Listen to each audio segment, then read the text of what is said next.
When is the best time to plant a tree?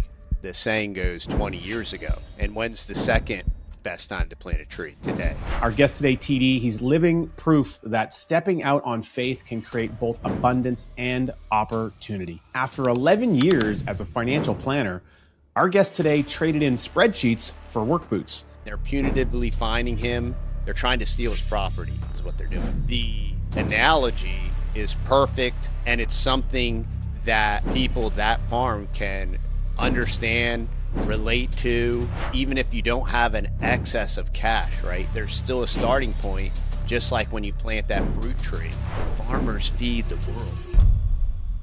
So I had mentioned earlier about how IBC correlates to fruit trees, right? And there's a saying among agrarians like, when is the best time to plant a tree? And the saying goes 20 years ago. And when's the second best time to plant a tree? Today, right? And the beauty of the book, Growing Your Own Capital, once again, we were just talking about, right, how you don't fully understand things until you have an experience.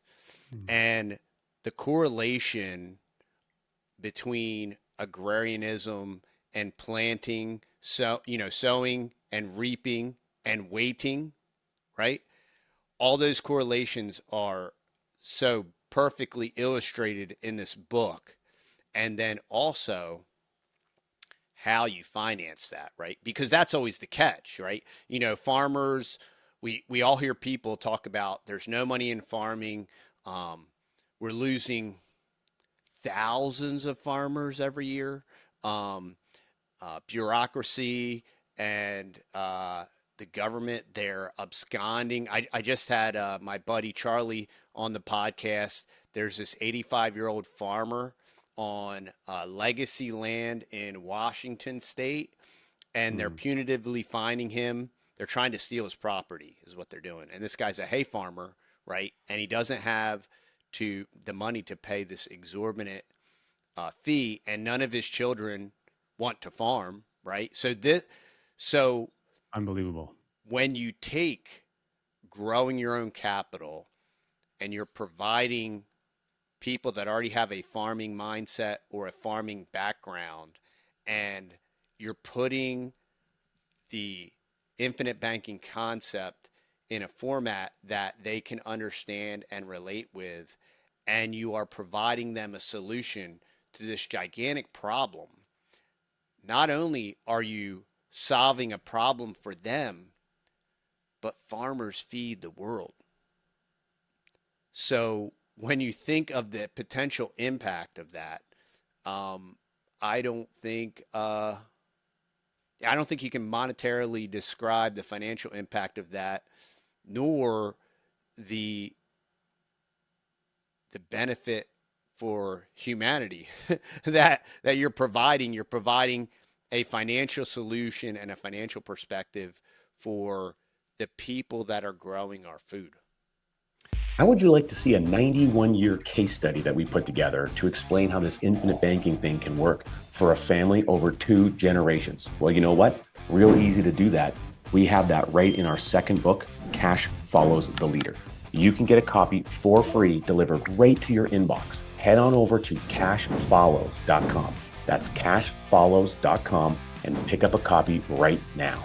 Well, you also mentioned you're reading Building Your Warehouse, A Wealth, which Nelson was really proud of the tagline for that. When that book, I remember when he was talking about the book coming out, he's like, but get this, the subtext is, a grassroots method to ending fractional reserve banking. And I'm like, and he was just like tickled pink. He was so happy to talk about that. And so your Austrian mindset, the kind of taking control, the parallel world, the parallel economy you talk about.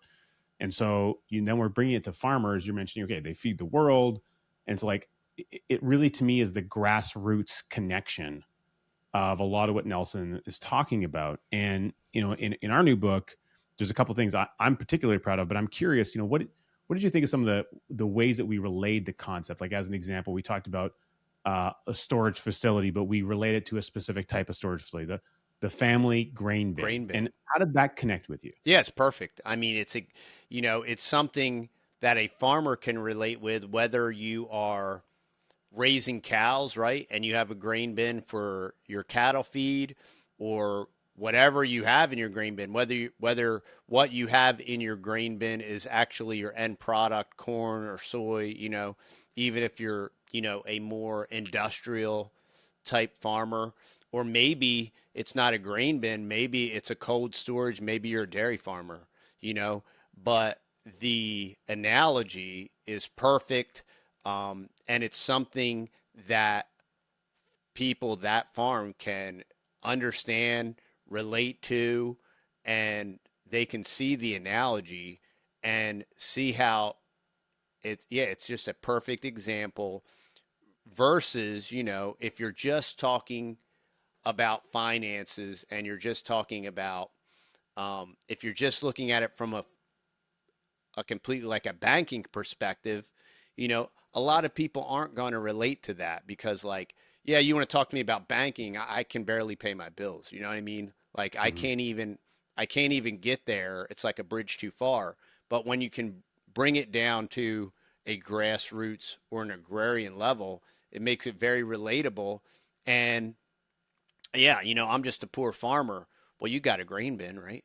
Well, yeah, I mean, but well, so now they could, and the reality is, even if you are on, even if you don't have an excess of cash, right? There's still a starting point. Just like when you plant that fruit tree, you're going to have to wait 5 to 7 years to get any fruit off of that tree. And it's so interesting how that policy break even is like right there in that fruiting period. And there's all these different parallels, and these different parallels that you make in the book, that it's because truth is universal. Mhm. Truth is true, and you will find how nature and creation and all these different fundamental truths are similar because it was designed that way. Tired of having your farm under the control of someone else, like a bank? Well, the only way to stop that is to take control. Get this book right here, Growing Your Own Capital. They're going to teach you exactly what you need to know so you can keep the farm where it belongs with you and your family. Go to growyourowncapital.com. That's growyourowncapital.com.